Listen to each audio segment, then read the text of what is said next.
Okay, hello. I have just finished grinding my rolled oats for my artisan bread. This particular recipe can be made three different ways, or as many ways as you want to make it. Actually, it's a very simple recipe. It calls for 1 cup of all-purpose flour, but then I said, I can make it a little healthier. And I like oats, and oats are naturally gluten-free. So I'm cutting back on the gluten. This is not a gluten-free recipe, but it does. It has less gluten. I'm going to put my little chopper away so that we can get started on the other ingredients. So I'm making only a half a loaf. As I said, it calls for 1 cup of flour, but I'm cutting that down. Oh, I'm going to give you some secrets about baking with all-purpose flour. Secret number 1, before you even use your flour, you need to aerate it. It's this simple. You know how those packages say that the contents settle? Well, that's what happens with flour. And we don't want to make this too doughy, so I'm going to uncover my flour. And it calls for 1 cup of flour, but I'm going to cut it in half and when you do work with flour, you want to make sure that you are scooping it into your cup, not dipping it. How many times have you done that? Taken the cup and just dipped it in there. Alrighty, so here I have my flour, and I'm evening it out. There we go. I do not want this to be too doughy, but I want my recipe to come out good. There's my half cup of all-purpose flour that's been aerated. Put that back. The recipe calls for a full cup of flour. So I did grind my oats, and now I'm going to use a half cup. So I'm going half and half. Here's my half cup of ground oat flour, homemade. All you have to do is, it's coming out. All you have to do is there's a half cup of ground flour. Use your grinder. You saw me put that away. Okay, so there's my oat flour, half and half. That's all I'm doing. Today, because I knew I could make it with flaxseed flour and maybe cornstarch, but I'm not today. Today I'm just going half and half, keeping it simple. So now I have my flours, and I'm ready to add my sugar and kosher salt. Kosher salt, because it's less sodium and more flavor. Let's see, what did I say? Sugar. Okay, so here's my sugar. And for my sugar, it's only 1/4 teaspoon of sugar and a 1/4 teaspoon of kosher. So here's my sugar, just 1/4 of a teaspoon. That's 1/4 of a teaspoon. Put that back. And 1/4 of a teaspoon of kosher. That was my number 2 secret. Why I use kosher as opposed to regular table salt. A lot of flavor. And because the crystals are so big and fluffy, that's what makes this so good. The crystals are big and fluffy, so you use less sodium, but it has a lot more flavor. So now the recipe calls for some baking powder. I have baking powder right here. How much baking powder? Let's see, 1 teaspoon of baking powder. That would be my teal one. 1 teaspoon. I know my measuring spoons, y'all. So there's 1 teaspoon of baking powder. That goes in there. And the baking soda, only 1/8 of a teaspoon. And that's the teeniest little bittiest one you have. If you don't have a 1/8 and you have a 1/4, eyeball half of it. So there is my 1/8 teaspoon of baking soda. I am now ready, believe it or not. That's it. How easy was that to get the flours mixed in? So I'm going to stir up my flours. Hang those back there. I fixed this little corner of my little apartment kitchen. I fixed it so that I could bake for you, because you don't want to see what's behind the scenes. Okay, I have some good news. I'm going to buy a house and I'll have a bigger kitchen to cook in. So here is these are my flours. Now what can I do to make this really flavorful for me? I'm going to add about 1.5 tablespoons of sharp cheddar cheese. And then I'm going to really make it good. I'm going to cut up some jalapenos. Now, when I work with jalapenos, I have to put gloves on.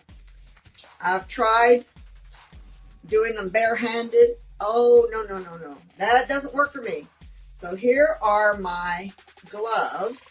And I think someplace in here I'm supposed to have a knife, but I don't, so that's okay. Scissors. Yes. Most underrated utensil in the kitchen. Scissors work just like knives. Well, let me scoop some out. What I want to do is about 2 tablespoons of cut up little itty bitty jalapenos. Well, my jalapenos are too hot to handle, so I'm going to carefully, can you see that? Yes, you can. Ordinarily, I would be cutting them up, but when I'm going up, yes, using a knife, but you can use scissors, and then certainly wash your scissors when you finish. I just need a few little pieces. I don't need a whole lot to make, what'd I say, 2 tablespoons? Yeah, I'm going to do 2 tablespoons. So there's my tablespoon. Here I am cutting them up. And I've done it with a fork and a knife before. That works too. Here's my tablespoon of cut up. There's 1 tablespoon of cut up jalapenos. I get to make another tablespoon. I like it spicy. So here's another tablespoon of jalapenos. There they come. This Artisan loaf does not have yeast. You will not have to wait for it to rise. So I'm cutting up another tablespoon of jalapenos. Is that good enough? Good enough. Let's see if that's a tablespoon. So here we have about another tablespoon. Close enough. This recipe is so easy. Very forgiving. So there are the last of my jalapenos. Let's set that aside. I have the oven on at 425. It's getting real hot. Now those go in the trash. I'm finished with the scissors. I put those in the sink. Oh, I can hardly wait to get to my new house. I'm going to be renovating it and hopefully have some really good shots of it as I'm remodeling. In the meantime, we have to cook in this little kitchen, and that's okay. So here I have stirred in my jalapenos and my cheese, my sharp cheddar. Here's another hint. If you want to keep the fat content down in some of your foods, go with the sharpest flavor of anything, doesn't matter, cheese or spices or herbs, and you use less of it. I'm stirring this up. That looks good. I have now heated a 1/2 cup. This is exactly 1/2 cup measure. Let's make sure here's my 1/2 cup measure. I'm going to make sure it's exactly a 1/2 cup. It's not a liquid measure cup, but it's close enough. So there is, now I've got to put those aside. There's my 1/2 cup. And what we're going to do is stir it up. We're finished. We're making dough. How about that? How about that for quick? We're making a dough, and I'm stirring. I'm going to make sure I scrape all of that good stuff off the bottom of that bowl. Keep stirring. And if you notice, it's dough, and there is no yeast. So let's see, what two tips have I given you? I've given you the one for the flour. I've given you the one for oats, how to make your oat flour, and how to work with jalapenos. Is there another another tip that I need to remind myself about this? Ah, yes. I'm going to go ahead and I've pre-cooked some pumpkin seeds, raw pumpkin seeds. I'm going to add those too. Yeah, I think I'm going to add. Now, when you add pumpkin seeds, they have to be cooked. I've tried just putting them in the dough without cooking them first. I don't like the flavor. So I bought some raw pumpkin seeds, and I'm just using like about a tablespoon. You can use sunflower seeds. Sunflower seeds don't have to be pre-cut. You can use some white sesame seeds, so you can seed this loaf. I'm going to just do jalapeno cheese. Do you think pumpkin will taste good with jalapeno and cheese? Maybe I'll skip that one. Cook it anyway. Well, there they are for a snack. I can snack on those. So my oven is set at 425. My little parchment paper is ready. Now I'm ready to turn out. This needs to be washed. I put jalapenos in there, remember? Don't touch that. There they go, in the water. Oh, okay, all-purpose flour. I am going to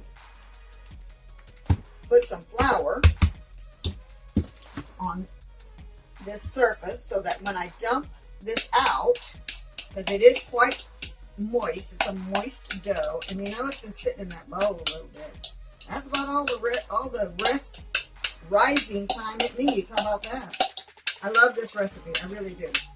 So looking forward to jalapeno cheese bread. Now let's see. I think I need more of this. I even made a little shelf so that I could have my ingredients right here in front as I'm filming. So here we go. There, that's it. Done. I don't want it to stick to my fingers. Now, a true artisan bread is usually round. Let's see, somewhere in here. There we go. As I said, this is a very small loaf. Now, isn't that pretty? I'm going to put it in my pan. It can be made in a pot if you have an oven-safe pot. I'm just going to mark it. There. Now I'm ready to put this in the oven. The only reason you want parchment paper if you're cooking in a pot is because it makes it easy to lift out. I'm not using a whole loaf. I'm not making a whole big loaf. I'm just making a tiny half loaf. Let's see. My oven is still cycling, so we're going to bake it at 425 for 15 minutes. Come back, turn the oven down to 350 for 10 minutes. Be careful that the parchment paper, I've burned my parchment paper before, so I don't know if it's me or if it's my stove. I'm going to hit the pause button on the video so that I can put this in the oven, and we'll wait for it to bake. And while it's baking, that's when you clean up. You don't want to leave all this dirty, you don't want a dirty sink. So, slide this into the oven. Yes, my oven cycle light is ready.